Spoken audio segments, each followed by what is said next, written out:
adalah tahapan simulasi dari hedonic price method. Nah, jadi teman-teman dikasih filenya ini aja nih ya. Ini langsung filenya dari Mankarya ini. Markandia ya, susah namanya. Markandia tahun 2002 gitu ya. Beliau memberikan file seperti ini gitu ya.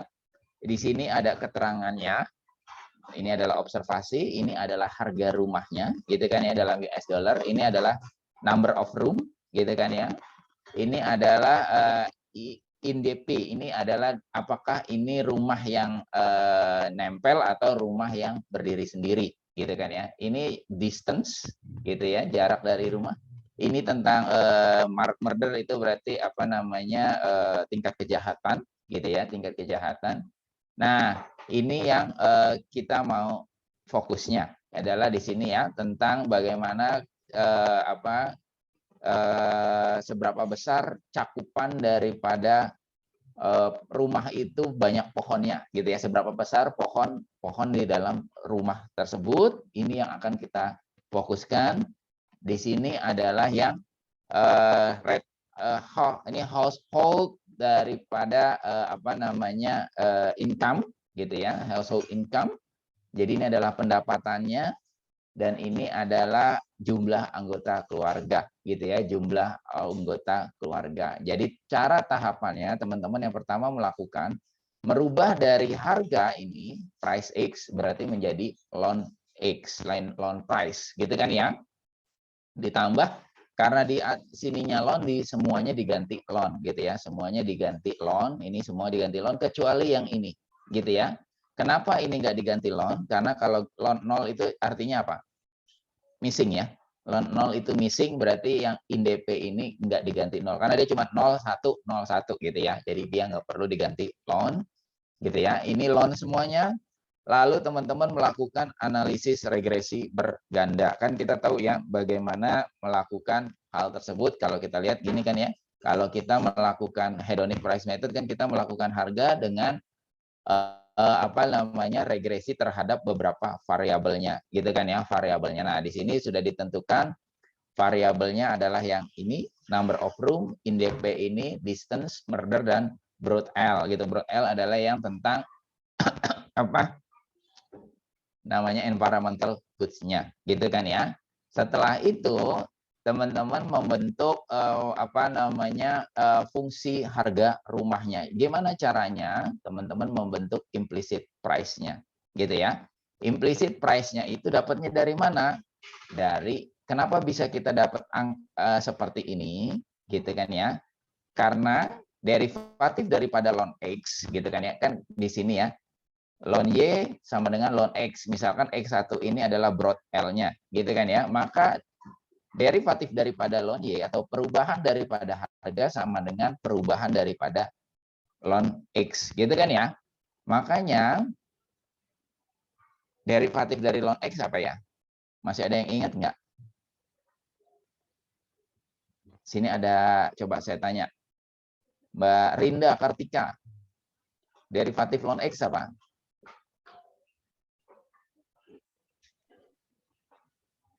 Kurang tahu, Pak. Kurang tahu ya? Coba saya tanya lagi. Tadi udah Pak cowok, cewek ya, sekarang saya tanya cowok. Fahrezi, Mas Fahrezi, derivatif loan X apa? 1/X bukan, Pak? Betul, 1/X ya. Oleh sebab itu kenapa dia bentuknya seperti ini. Ini adalah koefisiennya itu kan berarti ininya ya. Kan di sini ada A-nya ya. Kalau regresi kan ada angkanya ya, biasanya di atasnya ya, di depannya, terus dia loan X-nya gitu kan ya, nilai loan X-nya gitu kan ya, berarti 1/X. A-nya itu berarti yang ini, koefisien broad L-nya. Nah, X-nya itu yang tadi ya, broad L-nya, dikali dengan harganya. Jadi ini adalah derivatifnya, gitu ya. Derivatifnya baru dikali dengan harganya. Ini saya pikir ini dari IPB, saya pikir ini dalam kurungnya nggak perlu dilakukan ya. Dalam kurungnya nggak dilakukan, karena harusnya dalam kurungnya yang ini kalau saya pikir ya. Karena derivatifnya adalah yang ini, gitu ya. Walaupun kalau perkalian dan pembagian kan dalam kurung nggak begitu pengaruh ya, tetapi kalau ini seperti ini kayaknya jadi ngaruh nih. gitu kan ya. Karena ini dikali ini dulu gitu kan ya, baru dibagi ini gitu ya. Jadi saya harapin nggak usah dalam kurungnya nggak usah dipakai mungkin ya, dalam kurungnya nggak usah dipakai takutnya hasilnya berbeda gitu ya. Nah, sehingga itu adalah menggambarkan implicit price atau gimana ya, kira-kira harga daripada rumah tersebut dengan adanya perubahan apa namanya harga daripada ini kan ya. Nah, harga daripada broad atau tadi ya lingkungan tersebut gitu ya. Ini kita kan tadi dapatnya yang ini gitu kan ya. Semakin tinggi lingkungannya, semakin besar, maka implicit price-nya perubahannya adalah yang ini, derivatifnya ya kan. Derivatifnya adalah yang ini. Kan teman-teman tahu ya kenapa begini? Karena dia apa? Walaupun dia meningkat tapi peningkatannya semakin berkurang atau kalau kita sebut diminishing return gitu kan ya, sehingga derivatifnya dia seperti ini, implicit price-nya nanti seperti itu gitu ya. Nah, kemudian diganti lagi dengan loan gitu kan ya, loan karena dari harga. Setelah itu kita untuk mendapatkan inverse demand function-nya, kita regresikan lagi tuh ya. Kita regresikan lagi dengan environmental good dan karakteristik sosial. Ini udah dikasih tahu ya, regresikannya berarti loan implicit biar teman-teman belajar. Lalu dengan loan broad L, lalu social economic features ya, ini red hole ini tadi adalah apa?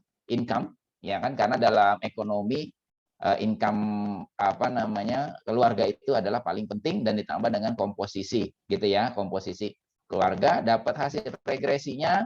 Kemudian teman-teman melakukan dari implisit yang baru itu gitu ya, lakukan dengan cara melihat dari tiga jenis apa namanya, apa namanya ya, income level gitu ya. Ini income level bawah, ini tengah-tengahnya gitu ya, ini atasnya, kurang lebih seperti itu. Nah, caranya untuk melakukan itu adalah seperti ini. Ini kayaknya susah amat, artinya apa ya ini ya? Ini artinya tuh, ini kita eksponensialkan dulu, gitu kan? Karena kita loan ya, kita pakai loan, maka kita kembalikan ke eksponensial dari apa? Kalau dari regresinya kan ada namanya intercept ya. Ini dari intercept-nya, gitu ya. Lalu kita ganti ini dengan income-nya, gitu ya. Berarti kalau yang pertama adalah income-nya misalkan 35, dikalikan dengan ini apa nih? Pangkat ya. Pangkatnya dengan, karena kan loan kalau kita kembalikan berarti menjadi pangkat ya. Loan dikalikan dengan koefisien daripada income-nya berapa gitu ya. Koefisien daripada income-nya berarti dari hasil regresinya gitu kan ya. Dikali lagi dengan yang lain-lainnya gitu kan ya. Dikali lagi dengan yang lain-lainnya. Ini berarti kan yang tadi ada 3 regresi ya. Berarti yang satunya lagi adalah ini dikali dengan pangkat dengan hasil koefisiennya, dikali lagi dengan ini dikali dengan pangkat koefisiennya. Gitu ya. Nanti teman-teman akan mendapatkan seperti ini ya. Kurang lebih saya kasih gambarannya dulu ya. Saya kasih gambarannya dulu. Nah, karena ini agak ribet memang ya, agak ribet. Nah, nanti teman-teman akan dapat 3 gambaran seperti ini ya. 3 gambaran seperti ini. Bentuknya akan dapat seperti ini 3 ya. Ini adalah inverse demand function-nya dari implicit price-nya untuk yang low, median, dan upper gitu ya. Low, median, dan upper. Nanti teman-teman akan dapat seperti itu. Baru kemudian teman-teman menghitung consumer surplus-nya, ini udah dikasih tahu ya, udah dikasih tahu rumusnya. Ini berarti ini eksponensial dari alfa itu berarti dari intercept-nya dan sisanya ini dari hasil-hasil regresinya gitu ya, hasil-hasil regresinya gitu kan ya. Hasil-hasil regresinya itu ini hasilnya itu ini apa sih artinya ini? Ini itu adalah integralnya ya. Integral daripada yang tadi inverse demand function-nya tadi, cuman yang rata-ratanya gitu kan ya. Inverse demand function yang rata-ratanya Uplimnya itu adalah 10 ditambah broad L. Ini soalnya dikasih, berarti uplim itu apa sih? Harga tertingginya, kemungkinan gitu ya. Dia apa namanya, kondisi tertinggi daripada lingkungan yang bisa didapatkan gitu ya, itu dianggapnya ditambah dengan 10 gitu ya. Nah, ini memang butuh pemikiran lebih gitu ya. Butuh pemikiran lebih, tapi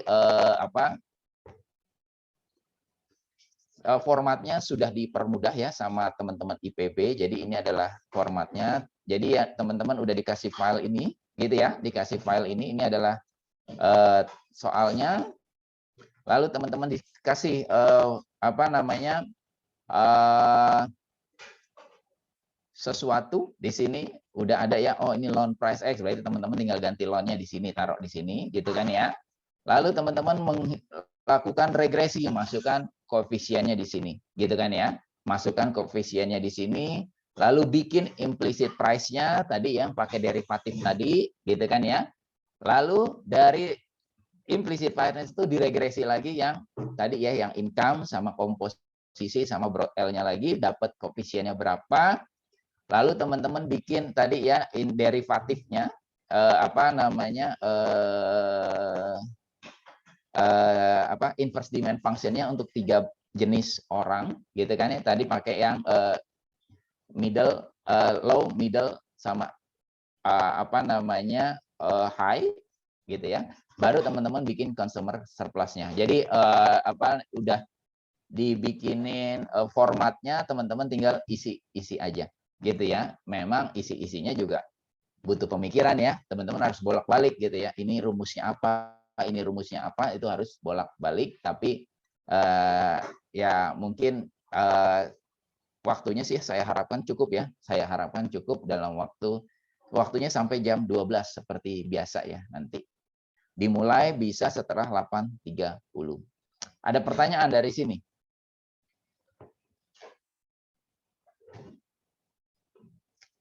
Muhammad Afina senyum-senyum, kenapa tuh? Masih memahami, Pak. Masih memahami ya. Baik. Nanti saya pikir apa namanya, karena ini berat gitu ya. Ya pelan-pelan aja. Pelan-pelan gitu ya, dicoba dipahami, ikutin rumus yang ada di apa namanya, yang ada di PowerPoint-nya gitu ya, dicoba di situ gitu ya. Sama buka YouTube gitu ya kalau bisa ya. Oh, ini kenapa seperti ini sih? Oh iya, derivatif ini tuh ini. Oh iya, integral ini tuh ini. Gitu ya. Nanti paham kenapa ada rumus itu tuh dari derivatif sama dari integral gitu kan ya. Kalau derivatif tadi masih gampang ya. Kalau integral kan apa? Integral u du adalah apa? Banyak kan ya. Banyak kan ya. Dia dipecah menjadi 2 kan ya, dipecah menjadi 2 gitu kan ya. Nah, itu yang baca YouTube, lihat YouTube, nanti insya Allah bisa paham gitu ya. Namun apa tadi udah diberikan formatnya, lalu di apa namanya, di PowerPoint-nya sudah dikasih rumusnya detail gitu kan ya. Itu yang bisa awalannya bisa dilakukan dulu gitu ya. Oke. Kalau kayak gitu, sekarang sebelum kalian teman-teman mengerjain lah itu 8.30 nanti, saya minta nih waktunya dulu ya teman-teman yang sudah melakukan literatur review tentang hedonic price method. Silakan.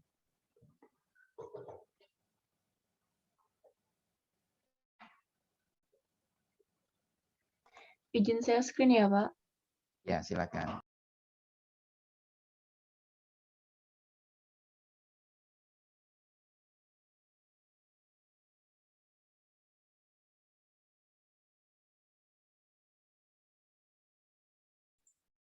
Baik, Pak.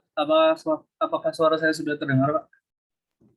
Ya, terdengar, cuman putus-putus ya. Videonya dimatikan dulu aja, Alif, nggak apa-apa. Oke. Tes, Pak, apakah sudah jelas? Ya, lebih baik ya, dimatikan dulu aja. Baik. Assalamualaikum warahmatullahi wabarakatuh. Selamat pagi, Bapak dan teman-teman sekalian. Di sini kami dari kelompok 4 akan membahas sedikit atau review jurnal mengenai hedonic price method. Next, selanjutnya. Oke, dari kelompok 4 sendiri, izinkan saya untuk memperkenalkan anggota kelompok kami. Yang pertama itu ada saya sendiri, yaitu Alif Sofian Subhan, yang kedua ada Farah Syadat, yang ketiga ada Putri Zakia, dan yang keempat ada Wirda Karina. Next. Oke, jurnal pertama. Jadi di sini nanti kami ada 2 jurnal, Pak. Jurnal pertama ini yang pertama membahas mengenai dampak erupsi Gunung Merapi terhadap nilai lahan dan bangunan menggunakan pendekatan hedonic press method. Oke. Mengenai latar belakang dari jurnal pertama yaitu ada suaranya. Oke. Jadi di latar belakang ini ya saya akan menjelaskan sedikit gambaran umum mengenai industri rokok dan tembakau di Indonesia. Nah, industri rokok dan tembakau di Indonesia sendiri adalah industri dengan jumlah pasar yang terbesar sampai hari ini. Menurut data WHO, pada tahun 2017 hampir 21% dari populasi penduduk Indonesia tersebut adalah perokok. Atau dapat dikatakan bahwa jumlah perokok yang ada di Indonesia adalah sebesar 57 juta penduduk. Nah, Indonesia adalah negara dengan populasi terbesar keempat dengan jumlah penduduk sebanyak 270 juta jiwa. Nah, jumlah populasi rokok di Indonesia dapat disebutkan bahwa terdapat 83 perokok pria dan 15% itu perokok wanita, dan sisanya adalah perokok usia remaja atau anak-anak, di mana angka dari perokok remaja atau anak-anak ini terus mengalami peningkatan jumlahnya. Nah, WHO juga menyebutkan terdapat pertumbuhan sekitar 19,4% atau sekitar 15 juta remaja yang akan menjadi perokok potensial di Indonesia di masa yang akan mendatang. Gitu. Selanjutnya. Baik. Lalu industri yang sangat besar ini sebenarnya bisa menjadi salah satu potensi untuk kesejahteraan, tetapi ada juga potensi untuk perusakan lingkungan di sekitar kawasan industrinya. Nah, contohnya kayak di Kabupaten Kudus yang ada di jurnal ini, itu terhitung sebagai kabupaten dengan industri yang fokusnya itu terhadap hasil tembakaunya. Nah, berkembangnya industri rokok dan tembakau di Kabupaten Kudus ini mengalami kenaikan yang sangat pesat dan menjadikan Kabupaten Kudus mendapat julukan sebagai kota kretek. Nah, perkembangannya industri rokok di Kabupaten Kudus mengalami kenaikan yang sangat pesat ini dari tahun ke tahun. Tapi di sisi lain, berkembang industri tembakau akan berdampak pada perubahan kualitas lingkungan sekitarnya. Nah, hal tersebut dapat mempengaruhi perilaku masyarakat setempat karena dipengaruhi oleh kekhawatiran akan menurunnya kualitas kesehatan dan citra mengenai kawasan tersebut. Nah, hal ini berpengaruh dalam menurunnya harga properti di lingkungan tersebut. Selanjutnya. Baik.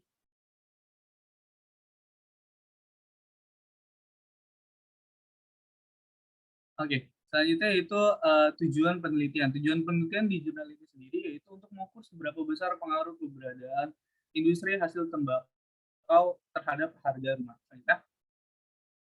Nah, untuk datanya sendiri itu penelitian ini dilakukan di Desa Gondosari, Kecamatan Gedok, Kabupaten Kudus. Nah, penelitian ini dimulai pada tanggal 5 Januari 2019 hingga 5 Maret 2019. Nah, penelitian ini dilakukan dengan menggunakan metode survei, yaitu dengan cara membagikan angket kuesioner. Nah, metode angket ini tuh yaitu teknik pengumpulan data yang dilaksanakan dengan cara membagikan atau menyebar angket yang berisi beberapa pertanyaan kepada responden atau narasumber. Nah, jumlah sampel yang digunakan sebagai responden oleh peneliti ini menggunakan rumus Isaac dan Michael dengan tingkat signifikan 10%, yaitu berjumlah 265 responden. Dan ini merupakan hasil data-data yang dihasilkannya itu ada harga properti, luas bangunan, jumlah kamar, ketersediaan taman, jarak ke industri, jarak ke kota, jarak ke sekolah, dan polusi air. Sekian dari saya, mungkin dilanjutkan kepada teman saya. Terima kasih. Baik, selanjutnya akan saya lanjutkan mengenai metodologi penelitian dari jurnal yang di resume, yaitu yang pertama menggunakan hedonic price method untuk mengetahui apakah 7 variabel independen yang digunakan, termasuk di dalamnya adalah industri hasil tembakau, berpengaruh terhadap harga rumah di sekitar Persukun Kudus, Jawa Tengah. Sampel yang digunakan adalah pengumpulan data dengan cara menyebar kuesioner seperti yang telah dijelaskan oleh Alif kepada responden yang telah ditentukan, di mana fungsi yang berpengaruh yang termasuk dalam 7 variabel independen tersebut nantinya akan dijelaskan di hasil dan pembahasan. Lalu metodologi penelitian yang kedua digunakan adalah regresi linear berganda yang berfungsi untuk mengetahui seberapa signifikan 7 variabel independen digunakan terhadap variabel dependen berupa nilai rumah dengan tahapan uji normalitas, heteroskedastisitas, dan multikolinearitas. Next. Nah, untuk uji normalitas adalah pengamatan terdistribusi secara normal atau tidak. Berdasarkan hasil pada tabel 1 yang ada di atas, diketahui bahwa nilai yang didapat adalah sebesar 1,05, di mana lebih besar daripada 0,05, sehingga dapat disimpulkan bahwa data tersebut terdistribusi normal. Next. Nah, selanjutnya ada uji heteroskedastisitas dan uji multikolinearitas, di mana ini di jurnalnya terdapat kesalahan. Untuk yang uji multikolinearitas itu maksudnya tidak terjadi multikol. Next. Langsung saja masuk ke regresi linear bergandanya. Berdasarkan uji IT pada tabel di atas, dapat disebutkan bahwa variabel luas bangunan dan jumlah kamar berpengaruh secara signifikan terhadap harga jual rumah pada level 1% atau 0,01. Untuk jelasnya, next saja. Karena akan ada penjelasan rinci mengenai setiap variabel independen yang dipilih. Untuk yang pertama adalah luas bangunan. Dalam penelitian ini memiliki pengaruh positif dan signifikan terhadap harga jual rumah di Desa Gondosari, Kecamatan Gebo, Kabupaten Kudus. Next. Lalu untuk jumlah kamar juga berpengaruh secara positif dan signifikan. Next. Nah, untuk ketersediaan taman ini kan menyangkut dengan hedonic price method itu sendiri, di mana nilai properti itu bergantung pada kondisi lingkungan. Nah, untuk ketersediaan taman ini berpengaruh secara positif dan signifikan karena pada kenyataannya di lapangan semakin dekat rumah tersebut dengan taman, maka akan semakin tinggi nilai propertinya. Next. Lalu untuk variabel jarak industri, biasanya kalau misalkan yang dipelajarin di penilaian sebelumnya, industri itu kan identik dengan polusi. Namun nyatanya di Kabupaten Kudus ini ternyata semakin dekat industri justru harganya semakin naik. Mengapa demikian? Karena mayoritas perumahan-perumahan yang ada di industri ini, perumahan-perumahan yang ada di sekitar industri ini dimiliki oleh pekerja yang di daerah juga. Jadi itulah sebabnya mengapa penelitian ini memberikan pengaruh positif dan signifikan juga. Next. Nah, berkebalikan dengan jarak ke kota. Hal ini dikarenakan bahwa lokasi menjadi pilihan terakhir dalam membeli rumah, sehingga walaupun lokasi rumah jauh dari kota, tidak memberikan efek harga jual rumah yang signifikan. Seperti yang sudah saya jelaskan tadi, bahwasannya orang-orang yang memiliki rumah di sekitar industri tembakau ini memilih untuk cenderung lebih memilih rumah yang lebih dekat dengan industri dibandingkan dengan jarak ke kota. Next. Lalu jarak ke sekolah memiliki pengaruh positif dan signifikan karena buktinya adalah di banyak jurnal menyatakan bahwa memang semakin dekat suatu properti kepada sekolah, maka akan semakin mahal juga nilainya. Karena memang sekolah ini kan berfungsi untuk penyelenggaraan pendidikan untuk masyarakat yang ada di sekitarnya. Next. Lalu yang terakhir adalah polusi air. Nah, ini memiliki pengaruh positif terhadap harga jual rumah di Gondosari. Apabila pH air di daerah tersebut mendekati rata-rata maksimal pH, maka akan menaikkan harga rumah tersebut. Hal ini dikarenakan air merupakan kebutuhan primer di rumah tangga yang harus tersedia dan terpenuhi dengan baik. Next. Jadi kesimpulannya adalah hasil uji regresi linear berganda dalam hedonic price method menunjukkan terdapat faktor-faktor yang mempengaruhi harga jual rumah. Yaitu yang pertama, yang tidak berkaitan dengan lingkungan adalah luas bangunan, jumlah kamar, lalu jarak ke sekolah. Sedangkan untuk yang berkaitan dengan SDA atau lingkungan, yaitu ada ketersediaan taman, jarak, dan juga jarak industri, dan juga polusi air. Nah, sekian dari kami, Kak, untuk yang jurnal pertama. Untuk yang jurnal kedua akan dijelaskan oleh Putri dan juga... Bentar, makasih Faras. Saya mau komen sedikit ya. Terima kasih ya untuk sudah melakukan review jurnal yang pertama. Kembali ke itunya lagi deh. Tadi yang regresinya. Yang ada angka-angkanya tuh. Nah, itu ya itu. Yang bukan yang ini, setelahnya ini. Setelahnya ini. Ya, ini ya. Nah, ya. Ini yang harus teman-teman hati-hati nanti ketika melakukan regresi. Ini datanya betul, nggak ada yang salah dengan datanya gitu ya, tetapi ini yang harus dilakukan hati-hati, mungkin ada variabel lain yang belum terkena, sehingga kenapa Berarti di sini artinya apa sih? Orang lebih senang, contohnya ya, polusi air ya. Orang lebih senang rumah yang polusi airnya tinggi. Gitu kan ya? Orang lebih senang yang apa namanya polusi udaranya tinggi karena jarak ke industrinya tinggi gitu ya. Tapi tadi kalau jarak ke industri dikasih tahu karena memang dia membutuhkan apa namanya pekerjaan. Memang orang yang bekerja di dalam industri tersebut. Nah, gitu kan ya? Itu contohnya. Gitu kan ya? Sebaiknya ditambahkan variabel lagi. Berarti apa? Oh, yang punya rumah ini tuh benar-benar kerja di situ atau enggak gitu ya. Ya, itu dimasukkan ke dalam regresinya. Sehingga itu bisa ditangkap juga oleh yang tadi alasannya kalau orang ini memang bekerja di situ. Gitu kan ya. Juga polusi air gitu ya. Polusi air ini kalau orang akan mikir apa namanya, oh berarti sekarang saya bikin perumahan yang banyak polusi air aja gitu kan ya.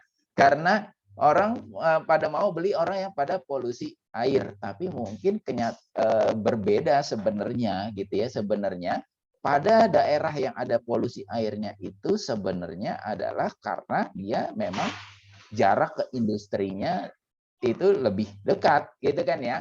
Jarak ke industrinya lebih dekat. Bisa dicari dengan cara yang lain lagi. Misalkan ya apa namanya digabung nih jarak ke industri dengan polusi air atau yang disebutnya dengan apa namanya interaction gitu ya. Interaction. Jadi kalau dia jarak ke industrinya semakin interaksi kan berarti semakin besar jaraknya dan semakin besar apa namanya polusi udaranya itu semakin kecil atau enggak. Berarti artinya apa? Artinya yang mempengaruhi dia rumah tersebut adalah jarak industri dan polusi air itu secara bersamaan. Sehingga nanti harapannya gitu ya, ketika jaraknya industri semakin apa namanya dekat tetapi polusinya apa semakin sedikit itu juga meningkat. Gitu kan ya. Jadi harapannya memang bisa menangkap hal tersebut. Jadi teman-teman bisa bermain-main seperti itu. Bukan berarti datanya yang dirubah sama teman-teman. Kalau itu berarti teman-teman menyalahi data, gitu ya. Datanya udah betul, gitu ya. Tapi ada metodologi yang kurang di sini, gitu ya. Apa namanya? Karena ini akhirnya interpretasinya jadinya salah, gitu kan ya. Akhirnya interpretasinya salah. Gitu aja ya. Baik, terima kasih Faras. Selanjutnya silakan yang kedua. Baik, untuk jurnal kedua, kami menggunakan jurnal analisis perbandingan nilai ekonomi keberadaan berdasarkan metode hedonic pricing method untuk studi kasus Taman Tirta Argo Siwarak dan Watu Gunung Lerep Ungaran. Next. Ya, untuk latar belakangnya, Kabupaten Semarang mengalami perkembangan ekonomi yang ditinjau dari meningkatnya pendapatan asli daerah atau PAD akibat dari kegiatan pariwisata. Kabupaten Semarang terdapat banyak kawasan pariwisata berbasis kolam renang yang menampakkan keindahan alam di dalamnya, yang menarik untuk dikunjungi. Salah duanya adalah objek wisata Taman Tirta Argo Siwarak dan Watu Gunung Lerep Ungaran. Untuk Taman Tirta Argo Siwarak berperuntukan sebagai taman dengan kolam renang, mata air alami, serta kolam pemancingan. Sedangkan untuk Watu Gunung Lerep Ungaran berperuntukan sebagai padepokan dengan bermacam joglo besar dan pondok kecil di dalamnya. Bisa dilihat di gambar di samping. Peningkatan PAD salah satunya dipengaruhi oleh jumlah permintaan kunjungan wisata yang berdampak pada banyaknya wisatawan yang mengunjungi lokasi wisata. Dari data BPS menunjukkan bahwa terdapat kenaikan kunjungan wisata dari tahun 2014 sampai di 2017, yang di mana 2017 mencapai 417.400 kunjungan. Dari sini dapat disimpulkan bahwa faktor jumlah permintaan kunjungan wisata dapat memberikan dampak signifikan dalam hal perkembangan lokasi wisata yang terdapat pada Kabupaten Semarang. Berdasarkan hal tersebut, diperlukannya analisis dengan menggunakan pendekatan metode HPM untuk mengetahui pengaruh nilai hedonik terhadap faktor jumlah permintaan kunjungan wisata, serta untuk mengetahui pengaruh nilai hedonik terhadap nilai total economic value rata selama 5 tahun. Next.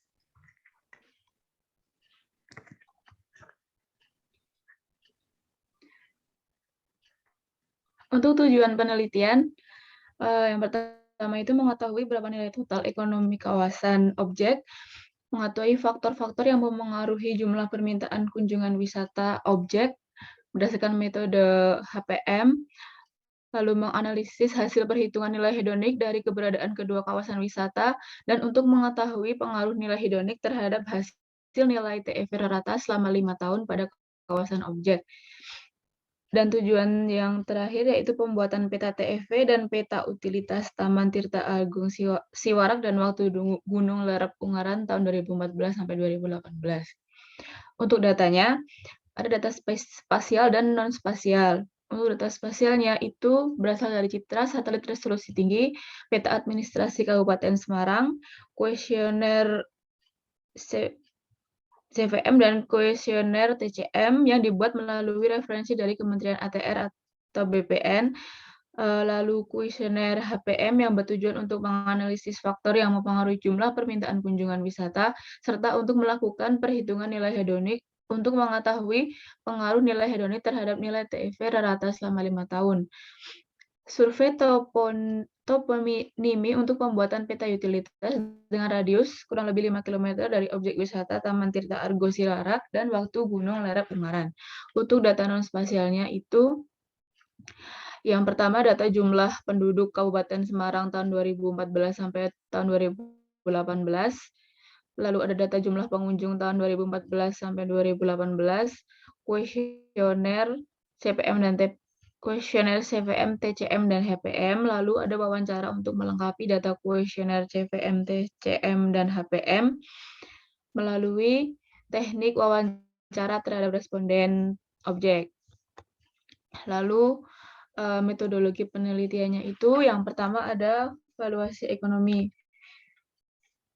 Konsep yang digunakan dalam penilaian tanah kawasan adalah total economic value. Total nilai ekonomi ini merupakan konsep dalam analisis biaya manfaat yang mengacu pada nilai yang diperoleh dari sumber daya alam, warisan sumber daya buatan manusia atau sistem infrastruktur dibandingkan dengan tidak memiliki itu. TEV ini dinilai dari non-pasar, yaitu nilai pemanfaatan langsung atau use value dan pemanfaatan tidak langsung atau non-use value. Dengan rumus berikut.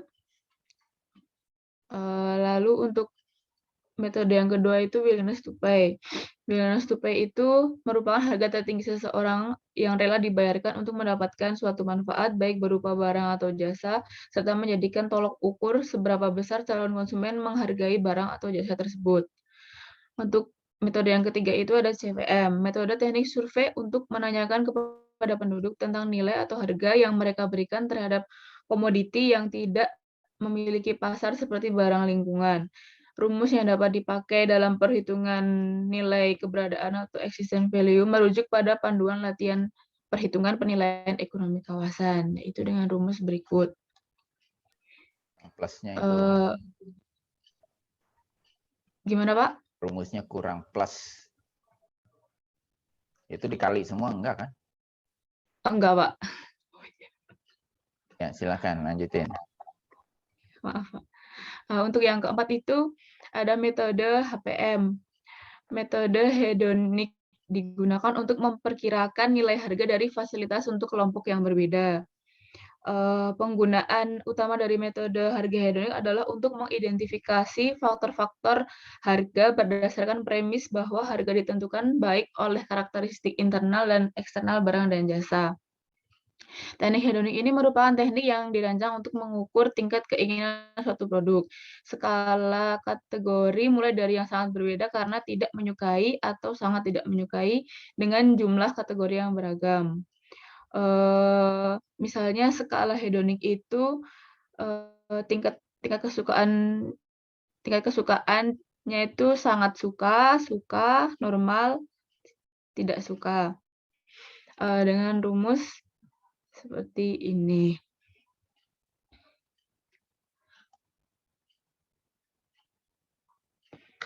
Lalu yang selanjutnya adalah pembahasan dijelaskan oleh Putih. Baik, selanjutnya untuk pembahasan dari jurnal ini. Next, Wir.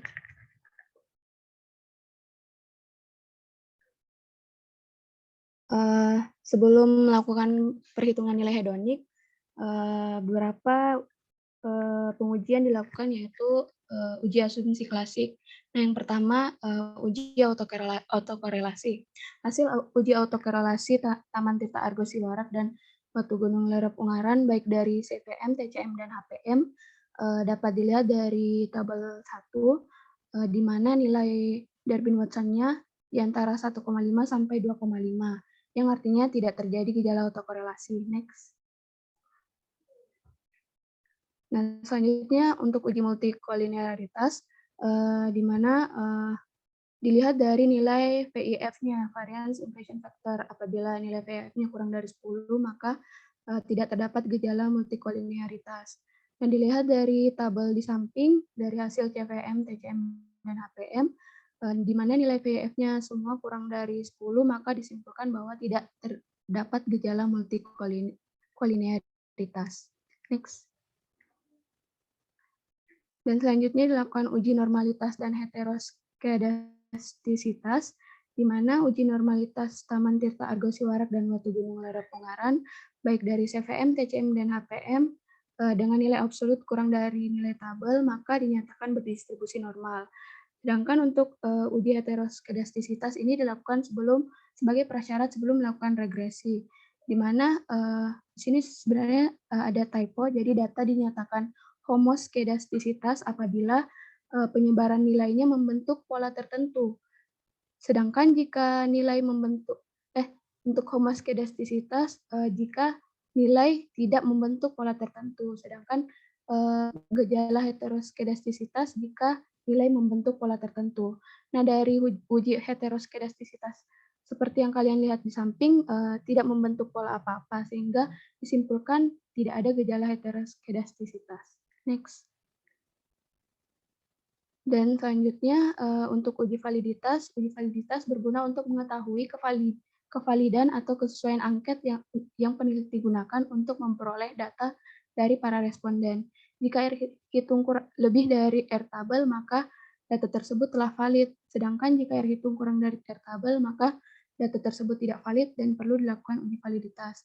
Seperti gambar di tabel di samping, sudah ada keterangan bahwa variabel digunakan adalah telah valid.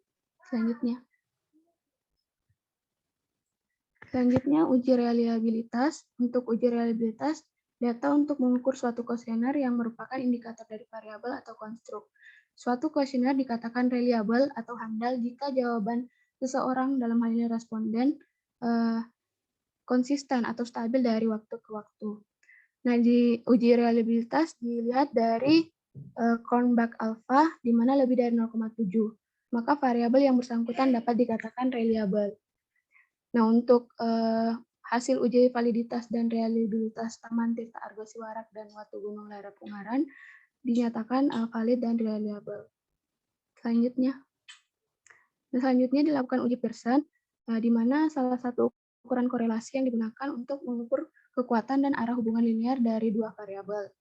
Hasil uji Pearson hedonic price method Taman Tirta Argo Siwarak yang mempengaruhi jumlah permintaan kunjungan wisata, diantaranya yaitu pendapatan per bulan, umur, pendidikan, nilai hedonik fasilitas wisata, nilai hedonik transportasi, nilai hedonik sarana penginapan, nilai hedonik pusat pelayanan informasi wisata, dan nilai hedonik harga tiket yang ditawarkan pada lokasi wisata. Dan untuk uji Pearson HPM Batu Gunung Lerep yang mempengaruhi jumlah permintaan kunjungan wisata, diantaranya yaitu faktor pendapatan per bulan, umur, nilai hedonik transportasi, nilai hedonik sarana penginapan, nilai hedonik pusat oleh-oleh, dan nilai hedonik harga tiket yang ditawarkan pada lokasi wisata. Nah, selanjutnya untuk mengidentifikasi variabel yang berpengaruh dilakukan uji T. Didapatkan variabel yang mempengaruhi jumlah permintaan kunjungan wisata. Nilai hedonik fasilitas wisata, nilai hedonik transportasi, nilai hedonik penginapan, dan nilai hedonik harga tiket wisata.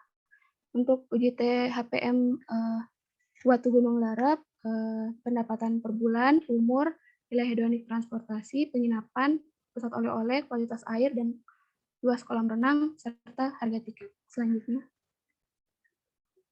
Selanjutnya perhitungan nilai hedonik.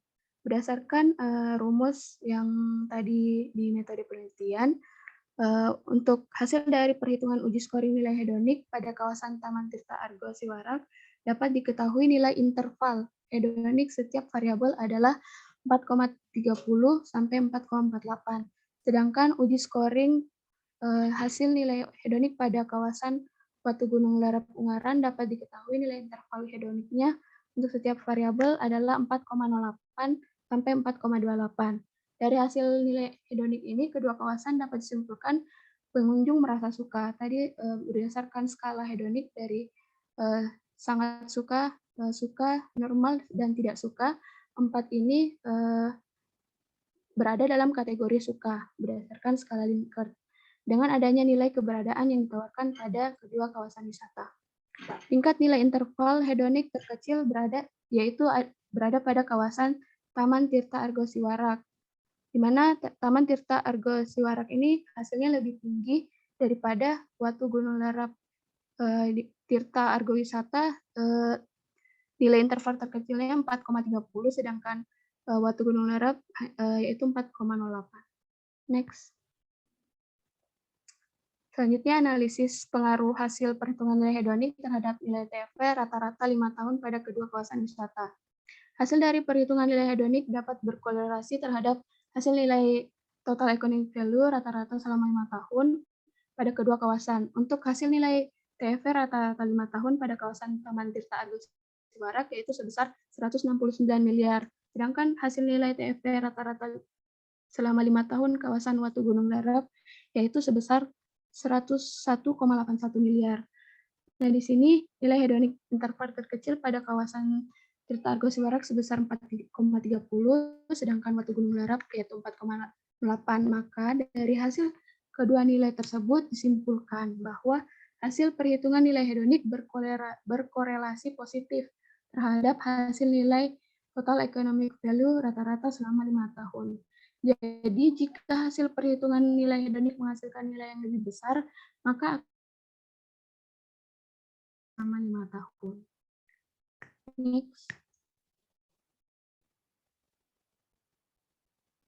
Next.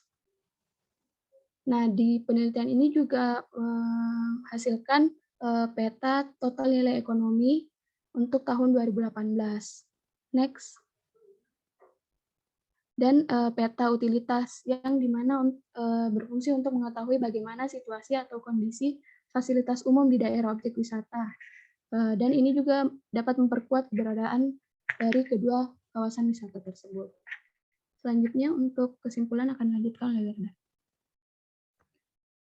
Untuk kesimpulan yang pertama itu berdasarkan proses perhitungan dan penilaian diperoleh nilai TFV untuk Taman Tirta Argo Siwarak itu sebesar berikut, dan untuk nilai TFV Watu Gunung Lereng Ungaran juga sebagai berikut. Untuk yang kedua itu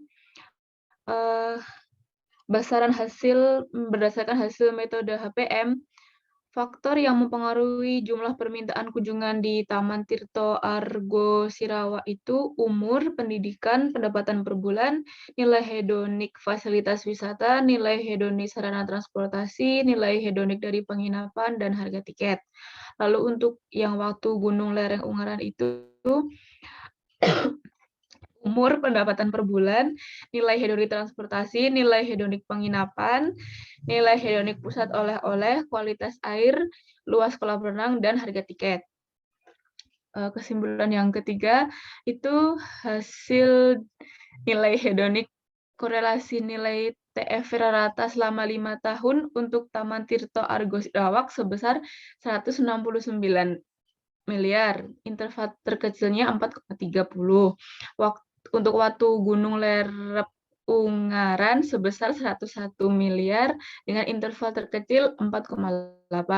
Dari hasil kedua nilai tersebut, maka disimpulkan bahwa hasil perhitungan nilai hedonik berkorelasi positif terhadap hasil nilai TFR rata selama 5 tahun. Jadi jika hasil perhitungan nilai hedonik menghasilkan nilai yang lebih besar, maka akan mempengaruhi terhadap hasil nilai TFR rata selama 5 tahun. Untuk kesimpulan yang keempat, hasil dari analisis perhitungan EV, DUV, dan TEV menghasilkan produk peta TEV Taman Tirta Argo Sirawak dan Watu Gunung Lereng Ungaran tahun 2014 sampai dengan 2018, dan juga pembuatan peta keberadaan serta peta nilai guna langsung atau DUV.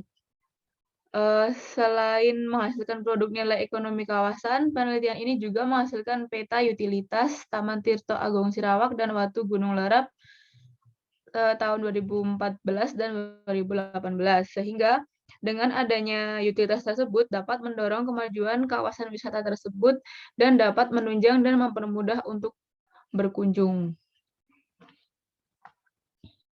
Sekian dari presentasi kami. Baik, terima kasih. Kalau ini sepertinya papernya besar sekali ya, bentuknya dia adalah total economic value gitu ya.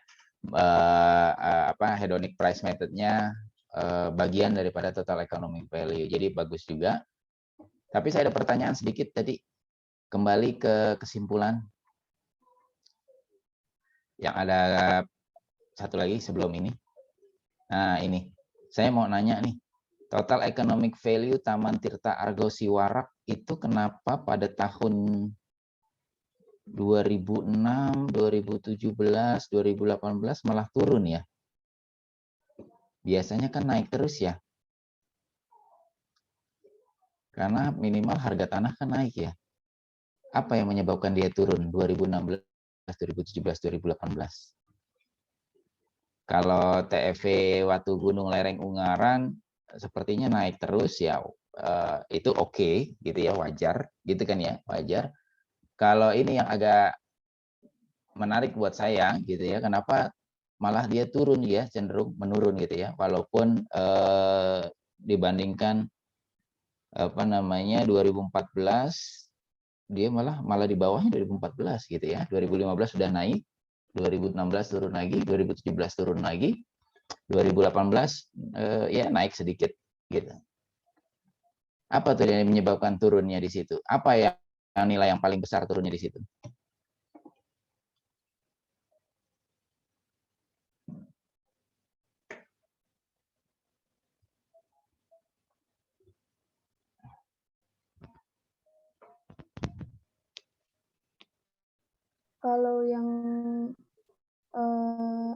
Kalau yang Taman Tirta Argo Siwarak ini yang paling yang berkontribusi dari penurunan total economic value itu di penurunan direct using value-nya, Pak, nilai guna langsung. Tapi di jurnalnya tidak diuraikan lebih detail mengenai penyebab penurunannya, Pak. Gitu ya. Tapi dia bilang direct value-nya yang turun banget gitu ya. Apa pohonnya habis atau apa? Pohonnya habis kali ya.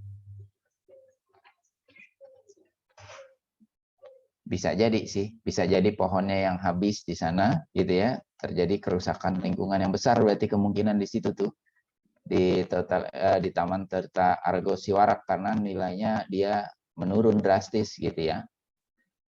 Berapa miliar tuh turunnya, banyak juga ya, 20 miliaran turunnya. Gitu kan ya. Oke. Baik, tapi nggak apa-apa, itu aja yang mau saya berikan. Jadi